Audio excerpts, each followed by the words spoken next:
Bonjour à tous. En tant qu'étranger, professeur de maths, j'ai eu la chance de travailler et de vivre en Turquie. Mais j'ai surtout découvert une personnalité exceptionnelle qui, à mon avis, est plus qu'un homme d'État, est une figure qui a marqué l'histoire de la Turquie. Ce qui m'a surpris la première fois, c'est que Mustafa Kemal Atatürk, on le retrouve partout. Donc dans les écoles, dans les magasins, sur les voitures, partout il est présent.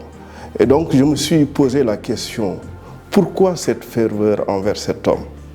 Au début, en tant qu'étranger, ça m'a beaucoup surpris et intrigué. Mais avec le temps, en découvrant son histoire, j'ai compris que ce respect, cette ferveur, cette adoration presque, je dirais, donc est tout à fait méritée. Selon moi, le pilier de l'idéologie de Atatürk, au-delà de la laïcité, est surtout l'égalité des sexes. Je trouve extraordinaire que les femmes turques, depuis les années 30, avaient des droits civiques et politiques, alors qu'en Europe, dans les pays occidentaux, ce n'était pas encore le cas. Je trouve que l'histoire d'Atatürk n'est pas seulement l'histoire d'un pays, c'est aussi l'histoire de l'humanité. C'est un humanisme qui se pose sur l'égalité des sexes, mais surtout sur aussi l'éducation, la science. Aujourd'hui, on peut comprendre facilement donc, le niveau de progrès de la Turquie grâce à l'action d'Atatürk, qui a misé sur la science, l'égalité des sexes et l'éducation. Pour moi, l'histoire d'Atatürk est une formidable leçon pour le monde entier. En tant que professeur de maths, j'ai envie aujourd'hui de rendre hommage au côté progressiste d'Atatürk. Merci beaucoup Zümre Türk de m'avoir invité à parler de la figure d'Atatürk. Alors je vais être très honnête, en fait, Atatürk, pour moi, je le connaissais juste au travers des livres d'histoire quand j'étais en France. Je savais que c'était un soldat, un homme de réforme, évidemment le fondateur de la Turquie moderne. Mais quand je suis venu en fait en Turquie lors d'un voyage en 2006 ou en 2007 avec mon épouse, j'ai été particulièrement surpris en fait de voir son portrait absolument partout, et donc j'ai commencé à interroger les gens.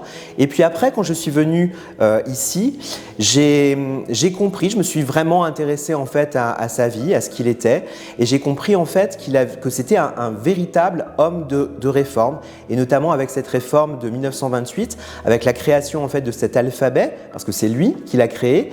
On n'écrivait plus donc en utilisant l'alphabet arabe, mais l'alphabet latin, en y ajoutant simplement en fait quelques lettres.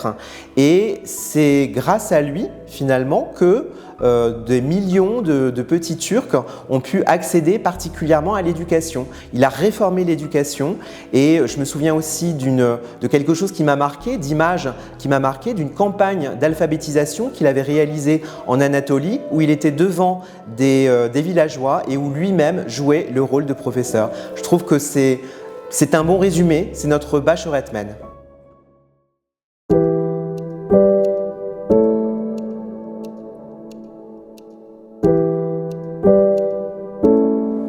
Bonjour à tous, je m'appelle Michel Assam, je suis libanais, je suis enseignant de physique. Avant de venir vivre en Turquie, je connaissais Mustafa Kemal Atatürk à travers les livres d'histoire libanais. On y parle de lui comme un grand fondateur de la République turque, mais pour moi, à cette époque, il restait une personne parmi d'autres, juste dans les manuels. Avant de venir travailler à Istanbul, j'ai déjà voyagé à travers la Turquie. Je me souviens avoir été très impressionné par les statues et les portraits d'Atatürk partout. Au début, je me disais que c'était une exagération, un peu trop peut-être, mais avec le temps, j'ai compris que ce n'était pas de l'obligation, c'est de l'amour. Le peuple turc a un respect sincère et une reconnaissance profonde pour Atatürk. Et franchement, je n'ai jamais vu dans aucun autre pays que j'ai visité un peuple qui aime autant son fondateur. En vivant ici, j'ai remarqué quelque chose de très fort, la citoyenneté.